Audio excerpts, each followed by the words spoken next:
No? Okay, I'm going to go now. Good luck, guys. Thanks, Sarah.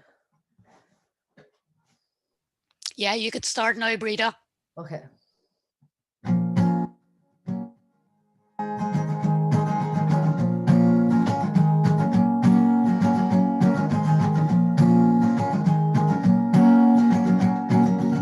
Where is the honest fool? Where's the open soul? Where's the simple smile? A couthie word or two from the passing stranger as we rest a while. My fathers, they have said these things, and now I know. Yes, didn't they know the joy that shared friendship brings, and now they know. Yes, didn't they know? It's the land, it is our wisdom. It's the land that shines us through. It's the land, it feeds our children. It's the land, you cannot own the land owns you. Everyone, it's the land, it is our wisdom. Go on, Rita. It's the land that shines us through. It's the land, it feeds our children. It's the land, you cannot own the land owns you. Welcome to The Land is on Drugs. I'm Brita Larkin, and this is a Galway 2020 Big Small Towns, Big Ideas. And I had plenty of help getting this together, and I want to present now the co-host this evening of Ethical Eats, Rita Wild. Hello, everybody. You are so welcome to our webinar. Thank you so much, Brita, for inviting me to co-host this. And I'm delighted to be joined this evening by Kieran Allen from UCD. Kieran is a sociologist, professor of sociology, and he's here to give us the global and international context of what's going on with our soil. And we have Leslie Dwyer. Delighted that Leslie can join us. Leslie's a soil expert, and he's here to give us the dirty detail about what the problem is and how that might be addressed or fixed. You'll see Hazel Hurley. You can see the diagram from Hazel. Hazel's here with us, and she's going to be sketching throughout the webinar. So at the end of it all, we're going to have a beautiful little image or picture of this event as a keepsake. Laura is our chat monitor. The lovely Laura Lavelle is in the chat, minding us all and keeping us all good. Please do chat away in the chat. And if you have particular questions, use the question and answer box. We'll not, hello Sinead.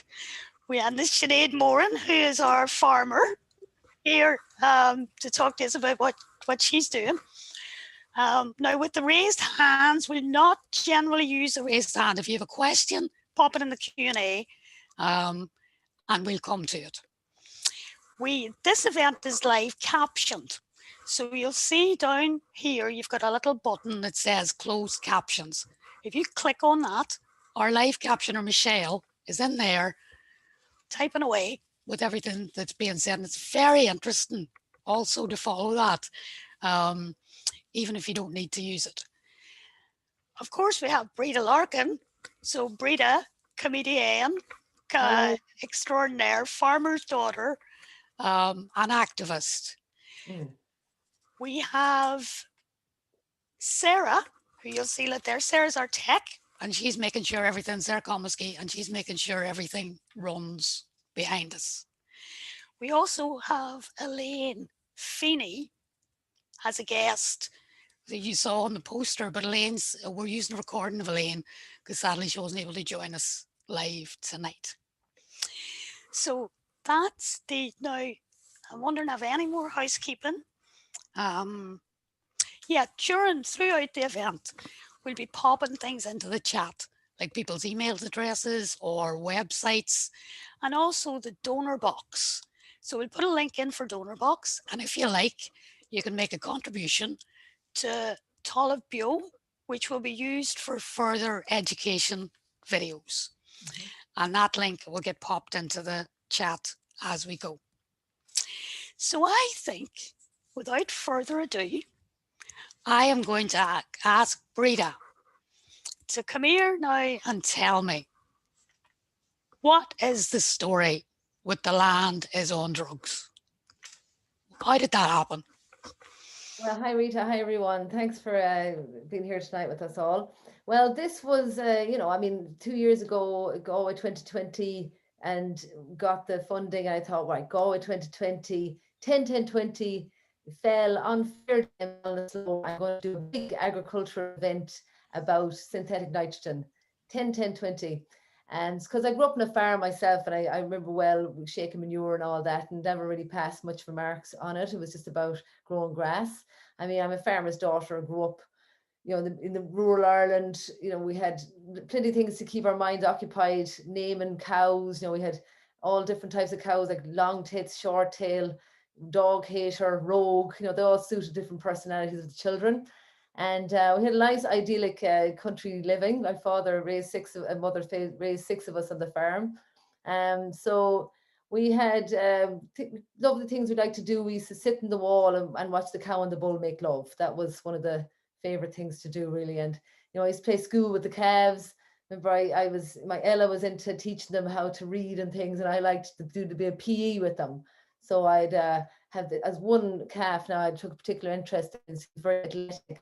So I'd let him run around, and he'd jump a little fence, and I'd make the fences higher as the months went on. And then when he got let out of the shed after a while, and in the springtime, Daddy, he just raced, and he cleared like a 6-foot ditch, and Daddy was going mad, but I was secretly very, very proud of my protege. So it's great. Farm life is great fun, and I took a lot of interest. I'm doing the green cert right now and at the moment. And I had a lot of questions, and I ended up meeting Talamh Bio and learning lots from different farmers there. So I took an interest in soil and went up and did a course, a little day of learning about soil. And I saw an image under the microscope that Sarah might pull up for me there, because it really struck me. And this is how it all kind of catalyst for this event that we're here now. So I poked my friend beside me, and I looked at the image, and it was a grass root under the microscope, a grass that's been treated with 10-10-20. And I poked my friend, I said, the land is on drugs, because it looked exactly like an IV line. So there's a little bit of it there now. And so that's kind of how it all started. So I've been really interested. I read like about, there's a One Straw Revolution is a book that I was saying to Daddy, this is the natural farm we should get back to. And I think Sarah's going to pop that up as well, because I was trying to pronounce the name today. And Monsignobo Fukuya.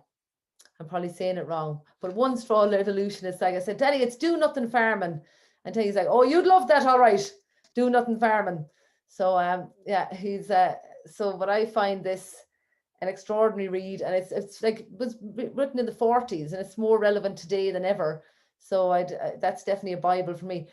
So I continued my soil journey and what can be done. And I met a great man who's going to come and talk to us now in a second, Leslie Dwyer from APS BioAg. And just, because it is like from seeing the evidence that the land's on drugs and what can be done, the overproduction of farming, and it just seemed like we're going in the wrong direction. So I want to bring Leslie now to have a chat with us to tell us, because Les, being a soil expert as you are, can you explain a bit more about what it's actually doing to the soil? Okay, well, just to clarify, Breda, I'm definitely not an expert. I work in the area of soil and soil biology, and soil is so diverse and so complicated. I don't think any one person could be classed as an expert. We all have our areas of expertise, I suppose. But as farmers and as food producers, I suppose we're in a system where we're producing predominantly milk and beef in Ireland. We are in a system where we are using chemical fertilizers, and over the last number of decades, our whole system has followed down I suppose, the chemical route. And really, there's three aspects to soil. There's the physical, there's the chemical, and there's the biological. And before there was chemistry, our forefathers knew about the biology. They mightn't have known what we know today, but they knew what worked, and they knew how to get crops and get vegetables and get grass to grow, because they didn't have the chemistry back then. They used what was at their disposal in terms of farmyard manure, etc., in terms of composting farmyard manure. And I suppose chemistry came along and chemical nitrogen came along, and it was easy. It was an easy thing to do. It was an easy thing to go out with the bag and apply it. And as time has gone on, the whole system has developed around applying fertilizers. And we've completely forgotten about the biological aspects of soils. And really, from an Irish context, if you look at just some of the basic science that's there, Breda, our soils on average have about 600 to 700, 800 parts per million of phosphorus in our soils. And we would need, any one year, we would need probably about 7 to 10 parts per million. So we have up to 40 or 50 years worth of phosphorus locked up in our soils. But we do apply some phosphorus fertilizer. When it comes to nitrogen, and if you look at our soil organic matter, and these are figures from Teagasc themselves, there's anything up to 7,000 kilos of nitrogen per hectare locked up in our organic matter. And depending how active your soils are, how biologically active, how well structured they are, which intertwine with each other, about 2% of that gets released a year. So on average, about 74 to 220 kilos of nitrogen can get released per year if our soils are active enough. But yet still we put on bag nitrogen. And research that came out of Rothamsted Institute in the UK in 2019, they have some of the oldest, longest standing grassland plots in the world. I think they're going back 148 years. And they, with the advances in science, they went and they looked at the plots where no fertilizer were ever applied, and compared them to the plots where fertilizer, slurry, etc., had been applied for the last 148 years. And what they found was, where they had been applying chemical fertilizer, the biological species numbers dropped. But not alone that, the genetic makeup of those biological species were changed by the fertilizer. So what we've done in essence is we have reduced the number of bacteria that can naturally fix nitrogen for us. And we've also released the number and the genetic makeup of bacteria that can release phosphorus and recycle phosphorus, but also fix carbon. So we're on a dangerous trajectory in terms of the continued use of fertilizer and not bearing in mind what effect it has on the overall aspect of soil, particularly the biology. And that's something that we need to address. That's something that we need to educate ourselves and educate the people that are using the fertilizer and the people that are advising the farmers to use the fertilizer. So I think we need to take a step back and gather all the information and put our best foot forward afterwards, because we have gathered a lot of knowledge, a lot of information in the last 10, 20 years as to how we can reduce the level of fertilizer we're using, but maintain output. So can I come on there, Leslie? Thanks a million for that. Just for the people here, the participants here who know absolutely nothing about soil. So I'm going to back us up a small bit. Am I right in saying that soil is a living thing and that it is chock full of bacteria and other microorganisms, and that those microorganisms in the soil are what work with the plants? Yes. In order that the plants can uptake nutrition, and in order that, and in fact, that the plants themselves are nutritious for the animals or people that eat them. Yeah. Would Yeah. that be right? That's a really good synopsis, Rita. Yeah, that's And correct. then to say that bacteria and that life in the soil is crucial to the production of food. Yet, what you've just explained to us is the use of artificial fertilizers is having a devastating impact on the soil biology. Would that be fair? Well, what it's doing, Rita, is it's reducing the level, and they have found that it has changed the genetic makeup of some of those species. That's worrying now. That's worrying, because it's happened in 50 years. So that's why I think we need to do more research. We need to inform ourselves. We need to figure out ways of. We're always going to need some fertilizer, and I think there's a level above which we should not go. But we need to find ways of reducing what we're using, and we need to put more money and put more resources into researching the biological aspects of soils. And because really they're human health, animal health, plant health, soil health, they're all linked. Everything is linked. And it's only now that doctors and researchers are realizing the power of the biology in the human gut. The same applies for animals, the same applies for plants, the same applies for soils.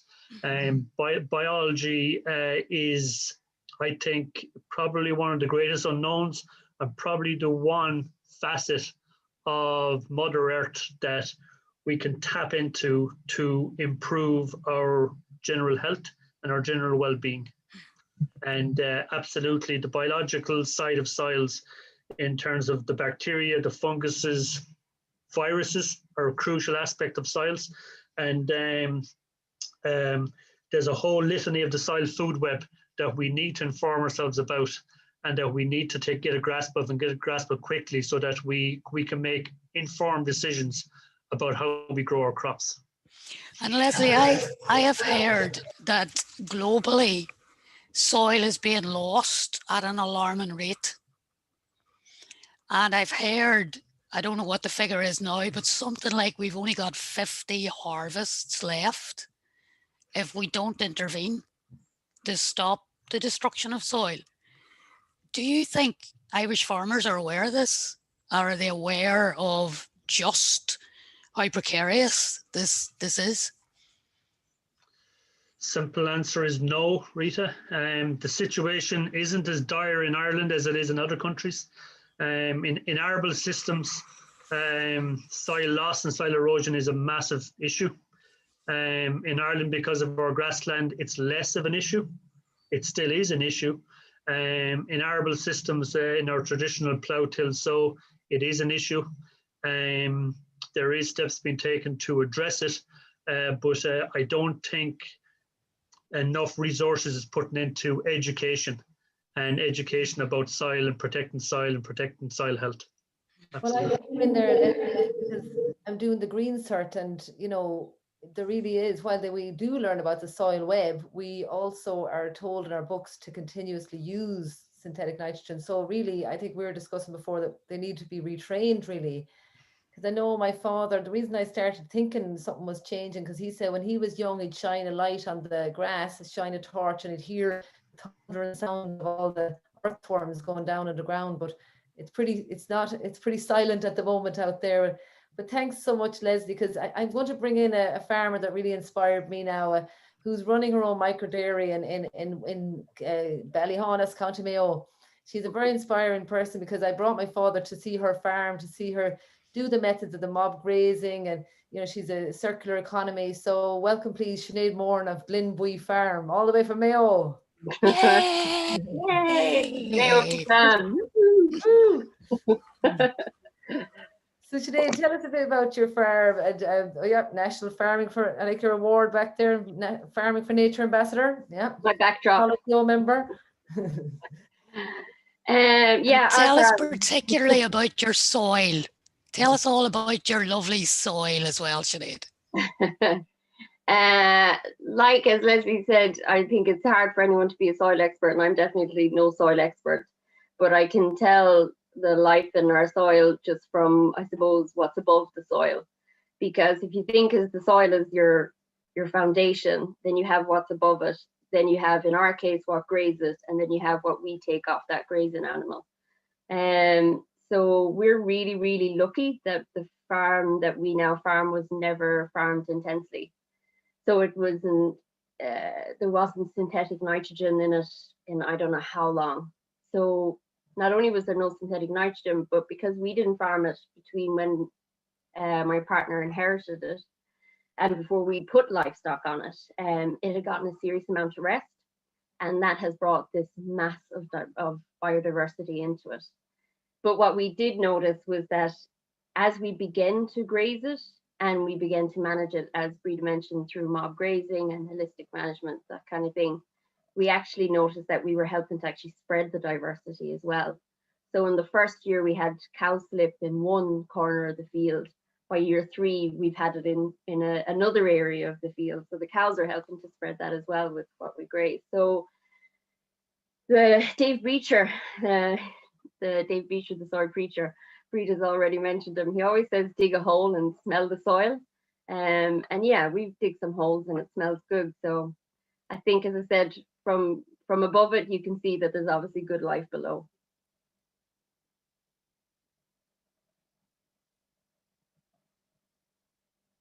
You're on mute, Rita.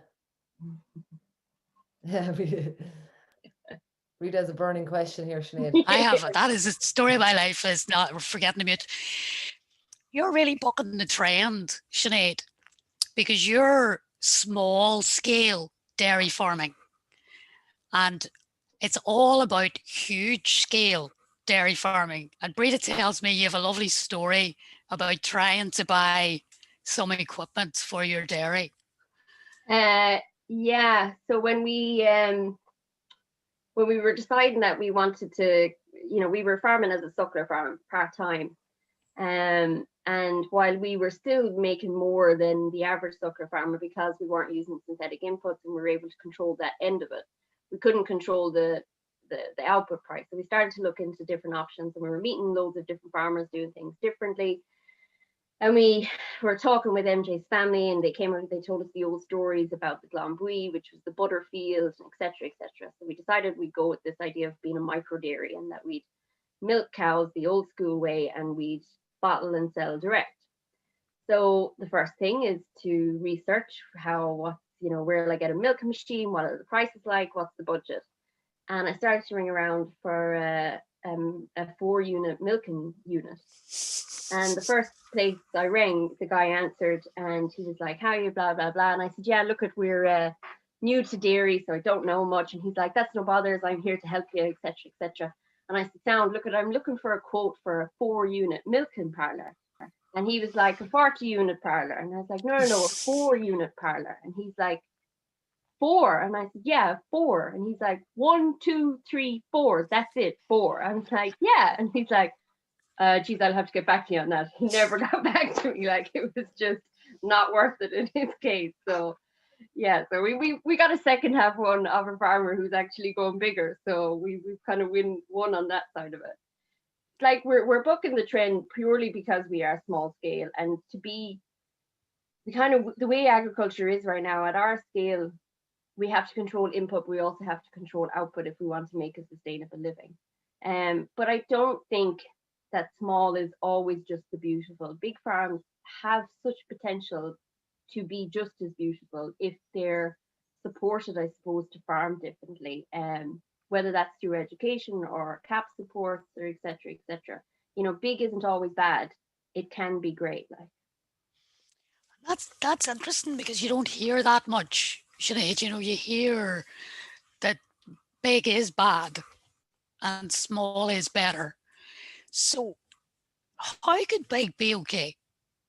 How is big okay? I think it depends. Like there's some great examples out there. I see in the comments the Danube project has been mentioned, but there's also the Bride project, which is a great example of the more intensive dairy farmers who are taking steps to bring biodiversity back onto their farm. And while for the real strong environmentalists like myself, you'd be kind of like, go on, you can do better, you know, you can get there. But it's a step in the right direction. And I think when it's farmer led, that's the right way to do it. They're the guys who are building the transition to change, who are showing the transition to change. You know, we're kind of at the end of it, where this is what we're doing. This is our farm. We're already selling direct. You can buy from us direct. And then you've got the other guys who are caught within a system. And you've got stuff like the Bride Project showing them different ways that they may be caught in this way, but they can do different things on their farm to support biodiversity on their farm. Because at the minute, it's all about, you know, output at all costs. Can you just talk just a little bit about access to finance? Because I know when you know, because you're a micro dairy, not your big dairy, the difference is they do get access to finance more easily. I know it's debt, but at the same time, you know, to set up like something your micro dairy, to set it up, it does take a bit of capital. So how, just to talk a little bit about how you manage that. Yeah, capital. It's I think any small farmer that you speak to, that's our scale is our hinder for so many things in the conventional sense, but it's actually a blessing in disguise, I think, as well. But yeah, capital, when we went to the bank and we applied for a farm loan, I had to do a business plan, and I had to do a spreadsheet, and I had put in a spreadsheet for 10 cows. And when they rang me, they thought I was missing a zero. And then when I told them I wasn't missing a zero, this was for 10 cows, they told me that my numbers were low, that the cows would be doing a lot more. And I said, no, we're milking shorthorns. Of course, being too honest. I was like, no, we're milking shorthorns and they'll milk a little bit less, etc., etc. But in the end, they basically told us that they had a template for dairy and we didn't fit that template. So they wouldn't put us in as a standard farm loan. We were deemed too high risk then, and they wouldn't actually lend to us. So it was through microfinance, family, and our own savings and time that we have gotten to where we are. Like, so we've been lucky. Yeah, thanks for that, Sinead, because we're going to do a break for art and we're going to show Annie Oaks. But just tell people how much trees you've planted on your farm yourself, because you also incorporate agroforestry, don't you? I wouldn't call us agroforestry. Hedges. I'd love to be agroforestry, and then sometimes I look at fields and I kind of go, oh. Like our biggest field is 3 acres. Okay. So, and either side of that 3 acres is a big thick, whether you deem it a hedgerow or a tree line, that's a debate for another day. But anywhere we have gaps, we plant in trees. So for the last 3 years in a row, we've done the Trees in the Land initiative, which is a fantastic initiative. And it's so affordable to basically get trees on your land. But we've planted in 250 native trees over the last 3 years. And our intention going forward now is to plant more of them, and also to give the opportunity for other people to plant, say if they want to plant bigger native trees into our land and things like that, so that for people who are conscious and maybe want to offset carbon or just want to plant a tree, we're here, and I've got gaps in the hedge, so more than happy to put trees in.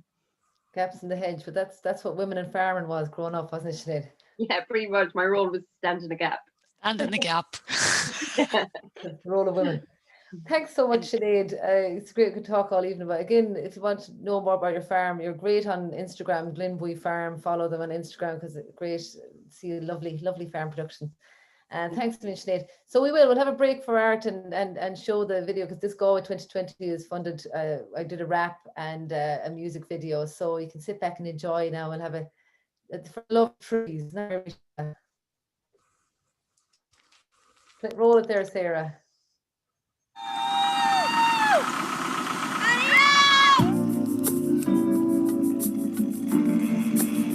Dear Gwitch, it's Bridget. Bridget!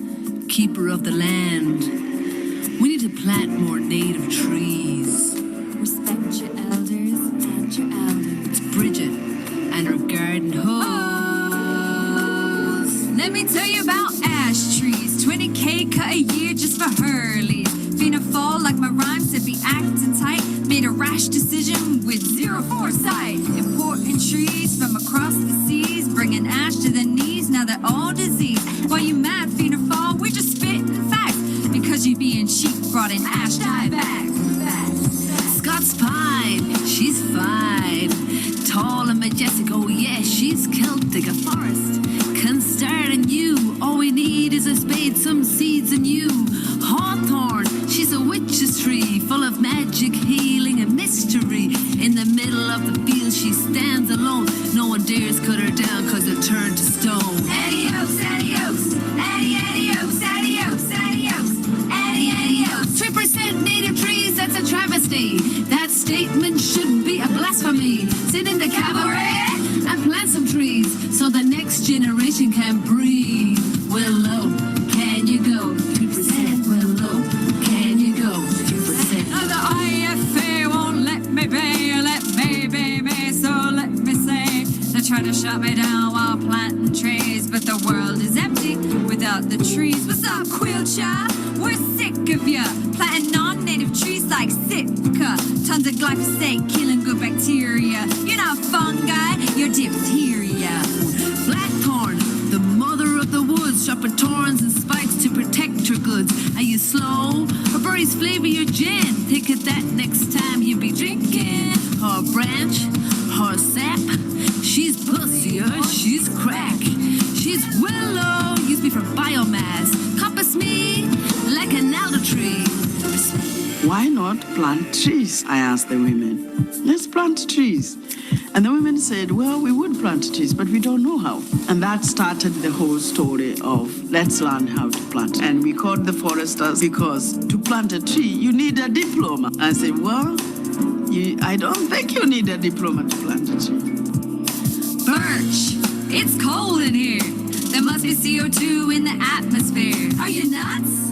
Plant hazel. She's edible and incredible. Moo, beach, get out the way. Get out the way, beach, get out the way. For your bush. It's gorse, of course. For your bush. It's gorse, of course. Any oaks, any oaks. Any oaks, any oaks, any oaks. Any oaks. 3% native trees, that's a travesty. That statement should be a blasphemy. Sit in the cabaret and plant some trees so the next generation can breathe. Willow, can you go? 2%. Willow, can you go? 2%. Rolling my road. You can find me in the burn. Any oaks, any oaks, any oaks, any oaks, any oaks, any oaks, any oaks, any oaks, any oaks. And the EU average is way more than that.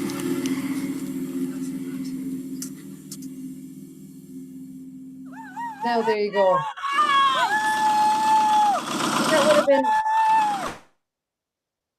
That would have been live on 10 to 20 in Ballinasloe with a the blue Ballinasloe blew it into the next hemisphere. So yes, great. And that was my response to learning there's only 3% native trees. And of course, forestry is another massive, we could have a massive webinar on that too. But Really? I want to, since we're kind of move on to the next break, because of course, putting the culture in agriculture and sort of being creative with, you know, we've grown up in farming and grown up with land and grown up in rural Ireland and all that, and how it shapes your personality and your future really. So Elaine Feeney is a poet that a lot of people would know now from Galway, from Athenry, a farmer's daughter, and really connected you know, with each other because of that. And she had a poem with 10, 10, 20 in it. So I pre-recorded this so we can enjoy Elaine Feeney talking to me about her poetry and how it influenced her work. So yeah, so roll it there, Sarah. Thanks. And just to say the chat, go ahead. Yeah. Hello, everyone. I'm delighted to be here. The land is on drugs, and huge thanks to Rita for inviting me. We met some time back and we had a good chat about being farmers' daughters, I suppose. And more than that, I'm also a poet, and in my earlier years as a child, I sort of looked at the farm in a totally different way. I wanted sort of nothing to do with it, or you know, growing up in the countryside, it seemed a bit awkward. And I used to make friends anyway in my head, so I had a whole plethora of imaginary friends. So when we used to go to the bog in the summertime, which, you know, the cousins thought was a very exotic experience, but we knew it was nothing but work. I used to imagine that when we'd foot it and we build those, they were like little houses, I used to think, for bog fairies, and the bog fairies used to live in them, and it sort of made the work maybe more desirable or easier maybe. So I've written this poem called Bog Fairies, and it's about me growing up and just going through that process. But I did pick this poem to read. It's from a collection called The Radio Was Gospel, because if it wasn't outside work, it was inside, and the radio was always on. But it's a poem that actually has 10, 10, 20 bags in it, because they were always repurposed for bag and turf. And weirdly, in our, well, probably not weirdly, but they always smelled of cat urine. So that's also mentioned. So the 10, 10, 20 bags were recycled before recycling was in fashion. So it's called Bog Fairies. The heather like a pork belly cracked beneath my feet. The horizon like nougat melted its pastel line at the heat edge, blue fading to white light. As we stacked rows of little houses for bog fairies, wet mulchy sods evaporating under our small palms. Crucifixions of dry, brittle crosses formed a skeleton. My narrow ankles stood parallel to them, coarse and tough like the marrow of the soul, like the skeletons crucified under the peat. This turf will come good, my father said, when the wind blows to dry it. And we dragged 10, 10, 20 bags with the sulphury waft of cat piss along a track dotted with deep black bog holes and over a silver door like snails' oily trails leaving a map for the moon, for bog fairies to dance on the earth. And I imagined that maybe behind this door once upon some time old women sat in black shawls, bedding down irregulars and putting kettles of water on to boil for labouring girls. But I was gone. I was dragging comrades from the Somme. I was pulling Concords in line with Swedish giants. I was skating on a lake in Central Park. I was crouched in the green at Sam's Cross. I was touring Rubber Soul at Hollywood Bowl, marching down on Washington with John Lewis. I sang Come As You Are in Aberdeen with Union Converse, petrol blue eyeliner and mouse holes in my big Connemara jumper.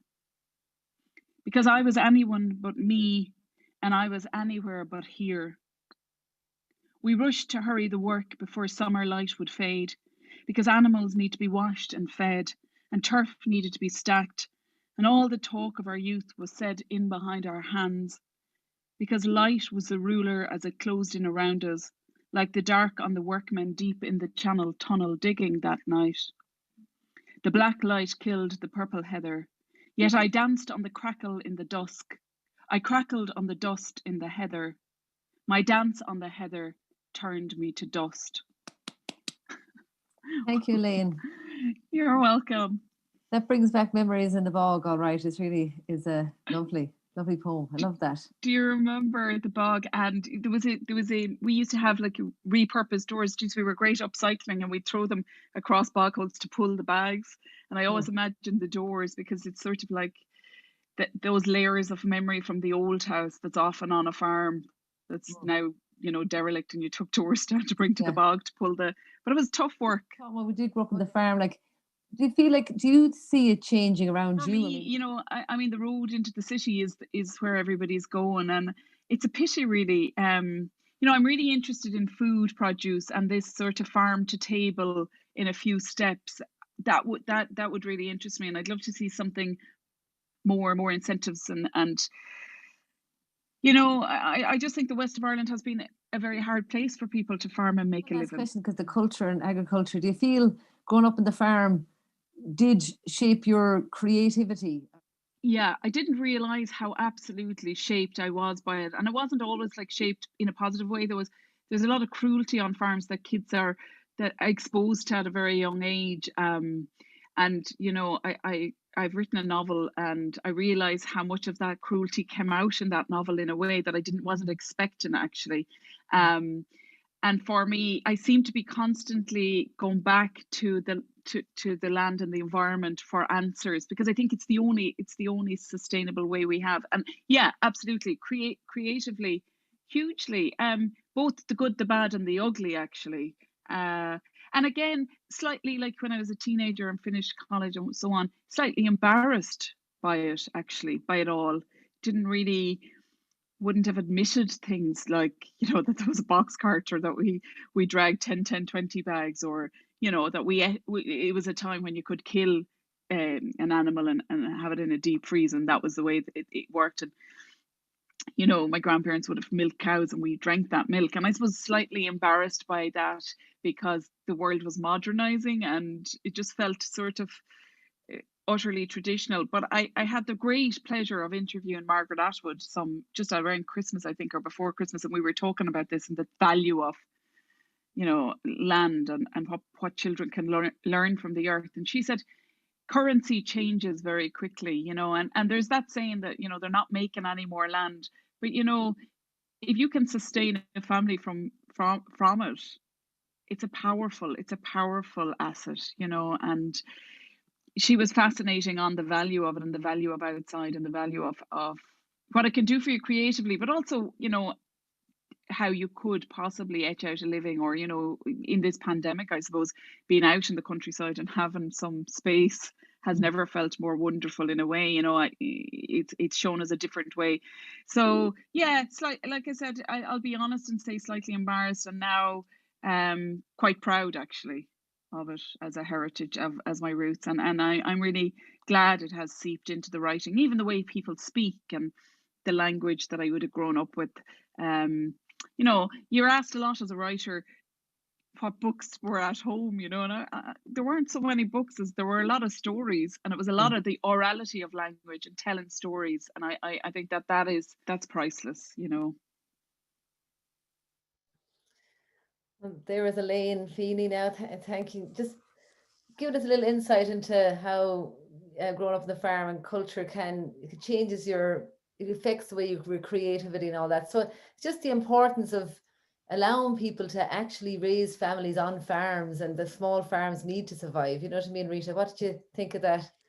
Yeah, I think it's really interesting. I mean, one of the things that I'm going to bring Kieran in a wee minute, but Kieran and I were chatting today about the numbers of farms there are in Ireland and how that's dropped massively in the last 20 years or so, and how fewer and fewer people are being raised on farms.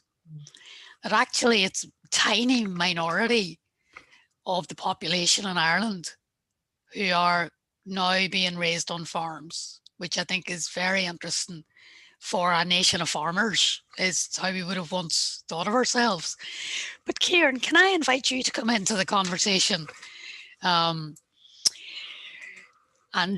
you were very interesting today. So Kieran was pulled in. Kieran knows nothing about farming or agriculture, generally speaking, and he was pulled into this madness to give us a kind of global perspective from the point of view of what are the forces currently at work in the world that are impacting here in Ireland in terms of farming. So Kieran, would you tell us what you found? You went away and had a look at farming in Ireland. Tell us what you found. Well, yeah, just first of all, I'm delighted to be here and to say that, as Rita said, I'm somebody who comes in as a complete city ignoramus about the countryside, having grown up in Galway, but not really moved much further in the city. So look, I had to have a look today at what is the state of Irish agriculture, and being a sociologist, I'm afraid I do a lot on figures. But when I look at it, I mean, it would seem to me Irish agriculture is in a crisis for the vast majority of people. So we're talking about 94,000 farmers in this country. About 16,000 of the farmers are dairy farmers who are on an income of maybe 60,000 plus. But then you look at, for example, beef farmers earn an income of around, I think the figure was 9,000, which really seems shockingly low. And indeed, other forms of cattle, other animal raising is also quite low. Between 9,000 and about 14,000 is the income.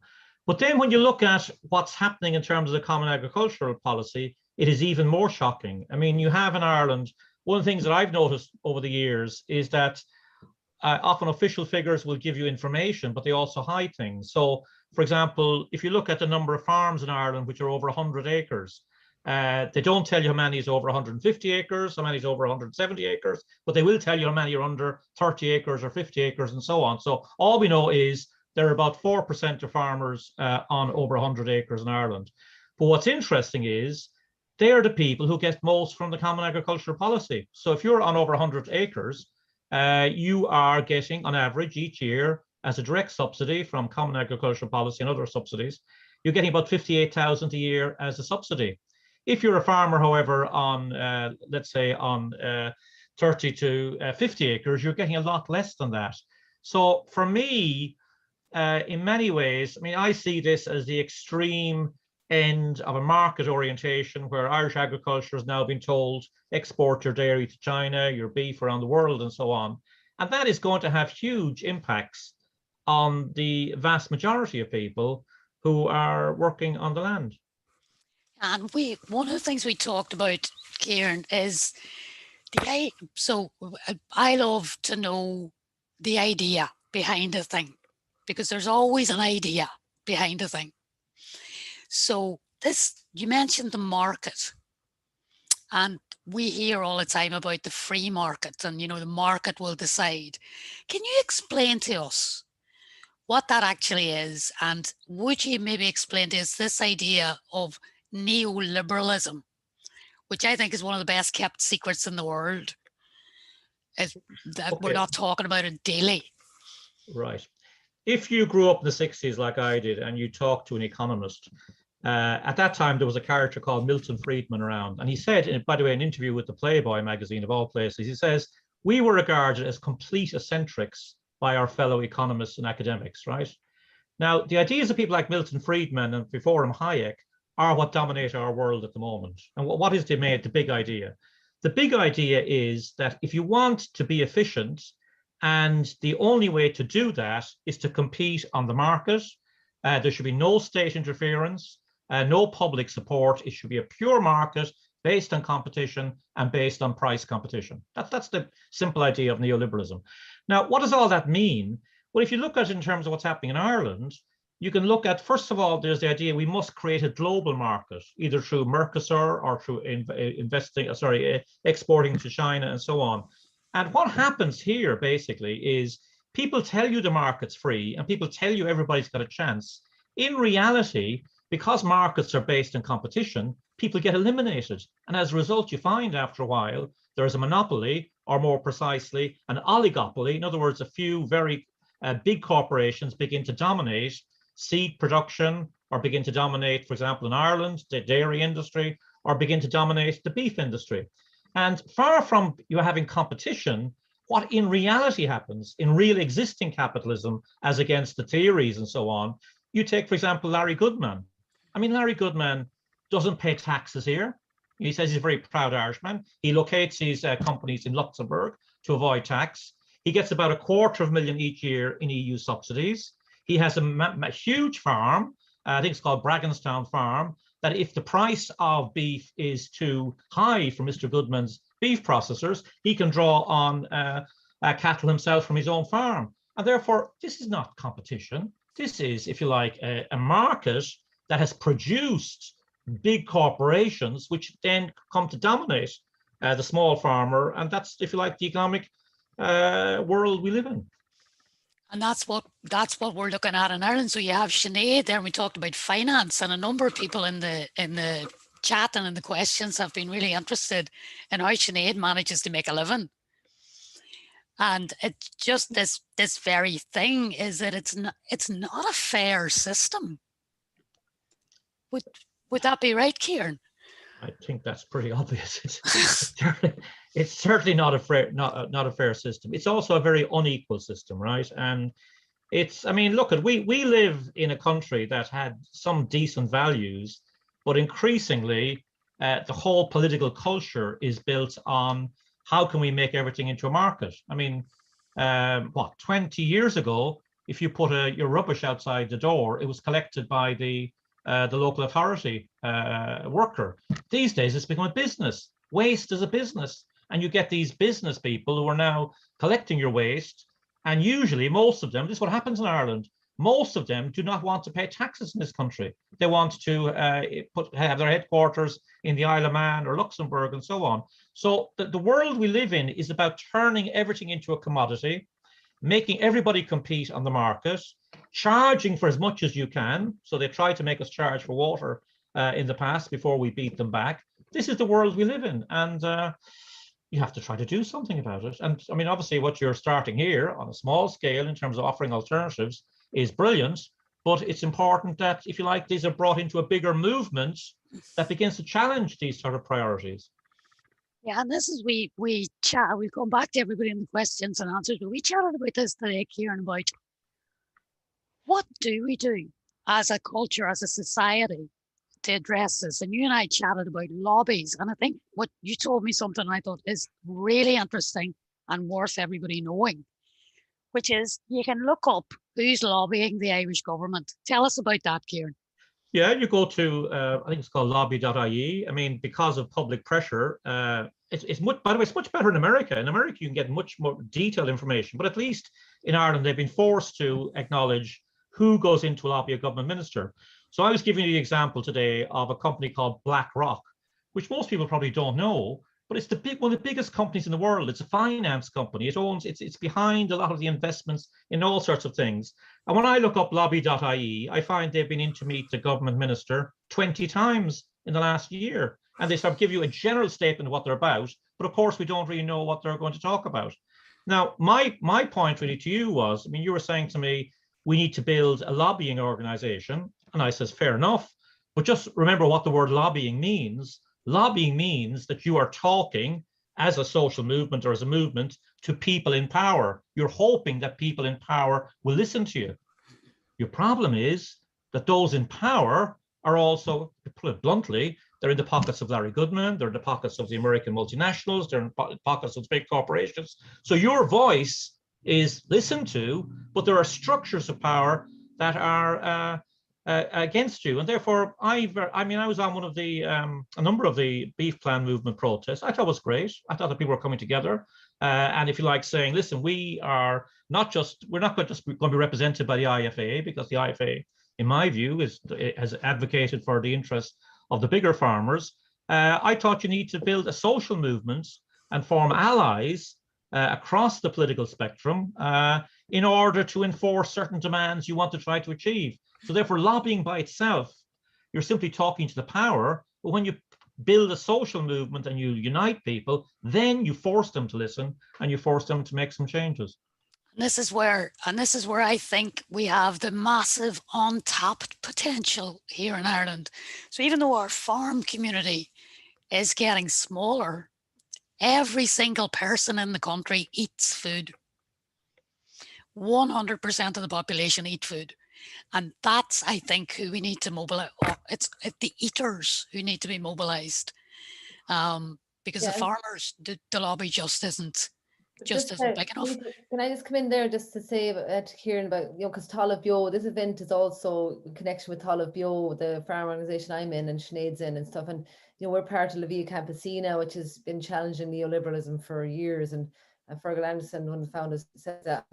So really, we're hoping people would join Talamh Beo, not just as farmers, but as eaters, that would, generate a movement that we're not happy with this situation and challenge, because social movements can create political space and all that, So, and I agree with you on the IFA, Kieran. I think Talamh Beo are the real IFA. Okay, we can actually maybe try and ruffle some feathers by putting a few women in there and a few gays, and you never know, just like throw the thing. But yeah, absolutely fascinating, really. But will we take a few questions, Rita? Yes, absolutely. Let's take a few questions. I mean, there was one to Sinead there about if she wants to talk about how she is making a living. I know because she's practicing circular economy, but it is about being supported, by people in her area. She can explain that a bit, Sinead, how when you're doing your micro dairy, like you're delivering milk, like you do need support from people. If you didn't have customers, you wouldn't have an income.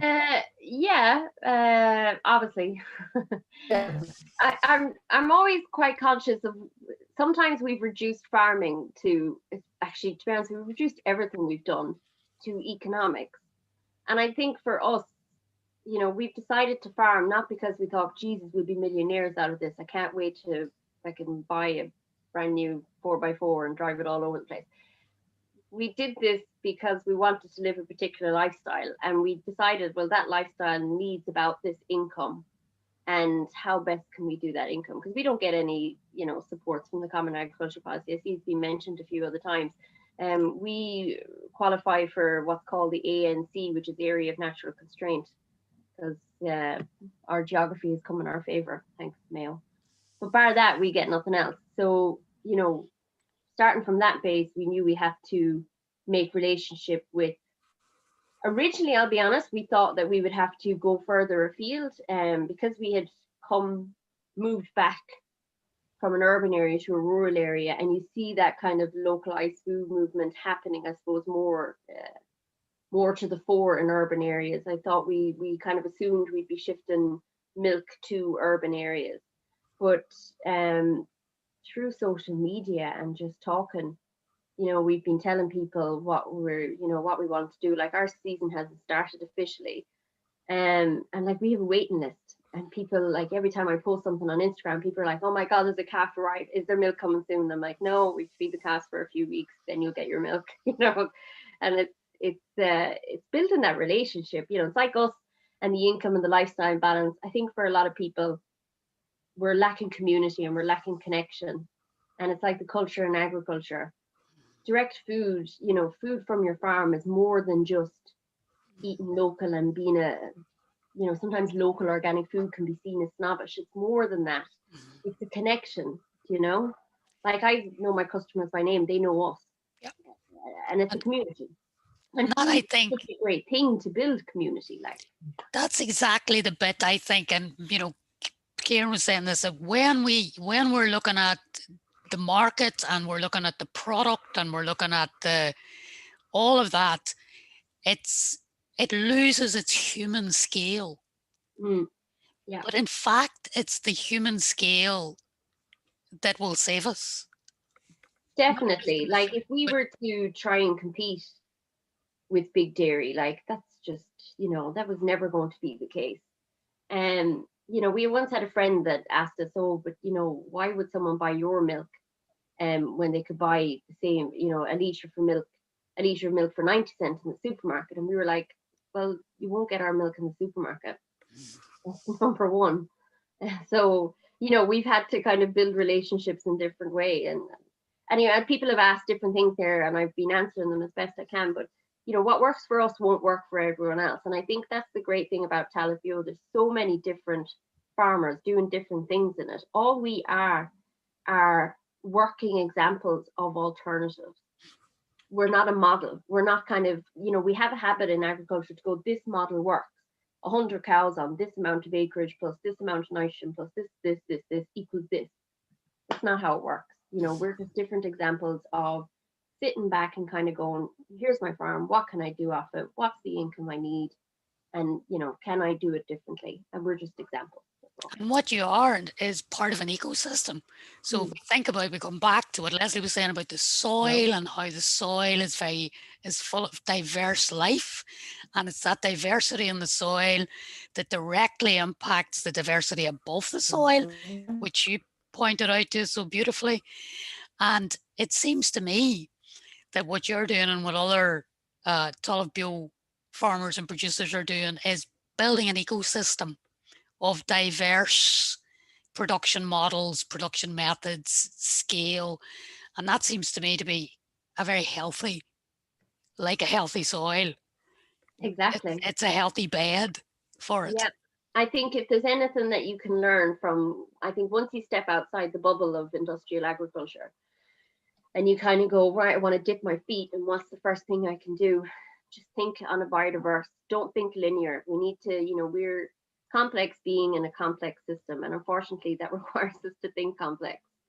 And one of the best ways to, I suppose, think complex without getting lost in the science of it all is think about biodiversity. And the more biodiversity we have, and the more diversity we have in all approaches, from soil to from multi-species pasture to the livestock we use to the trees we plant to how we get our food, the better it is. Very good. And so are there any other questions there that we should, Breda, have you pulled anything there that you think we should ask? Well, there was a good few I was asking, but a few of them have been answered already, a lot of the, but it is definitely, I would say, you know, by joining like place like Talamh Beo, like if people came together, I think it have to be like local food networks. There's lots of networks all over the country. We do need a sort of umbrella to draw everyone together. And lobbying, I know it takes a lot of time and work, but I mean, they have to start somewhere. I feel like, you know, webinars like this now is really great because you see there's an appetite out there. Sinead can prove, like, and Mimi Crawford now, they're saying there's great demand for the good products.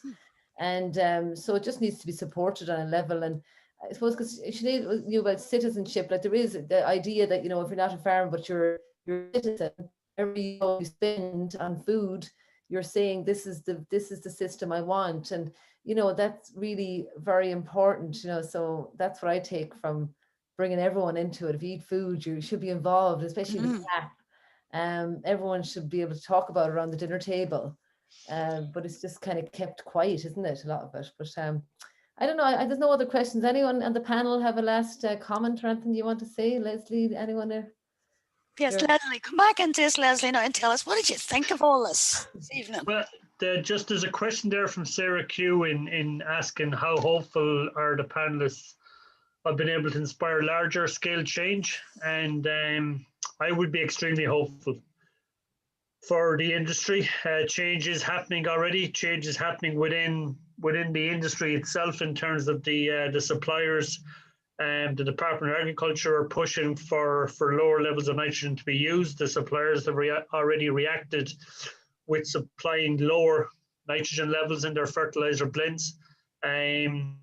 More and more farmers are becoming aware of soil health. It needs to be sped up rapidly, but there is a movement around the country, and there is a growing awareness of the importance of education and soil health. But we do need to fast track it. But hope, there's always hope, and I'd be very hopeful that Irish industry and Irish farmers can lead once we put the information in front of them.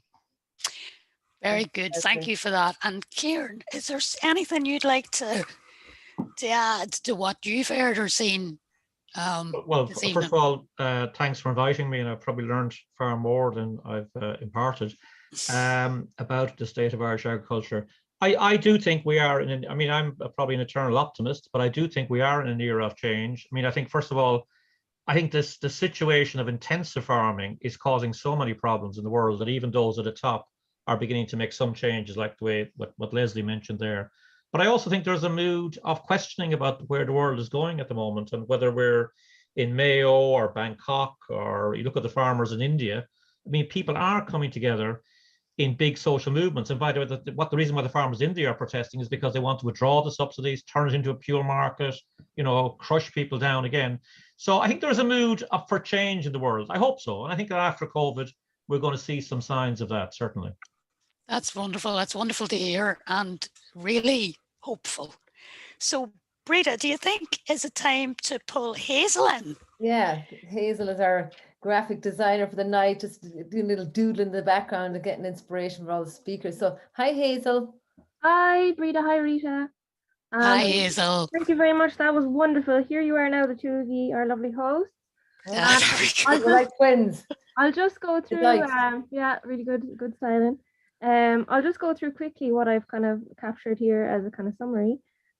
Just first of all, that image, Breda, that you saw of the blade of grass looking really sad there, and you were talking about your childhood, and I just love the image of the show jumping calf you had growing up. Very good. And the book, yeah, One Straw Revolution, Do Nothing Farming. I like that idea too. Let's do as little work as possible if we can.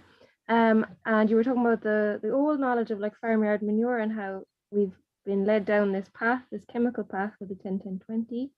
And then Leslie Dwyer was talking to us about this, and how, like, to me, the most alarming thing here was that the genetic makeup of soil biology is being altered. Also, we talked about the soil loss and how maybe it's not so visible here in Ireland, but it is happening worldwide, and we need education on this issue. And, you know, we think we're not connected, but we are all connected to the soil, we're connected to plants and animals, and that's what it's all about. So then we heard from Sinead Moran, and just some great stories about how, you know, people thought it was too high risk or a joke in different situations. and the challenge of microfinance. The advice there to dig a hole and smell the soil, great advice, lovely soil. And about how cattle will do the work of spreading diversity.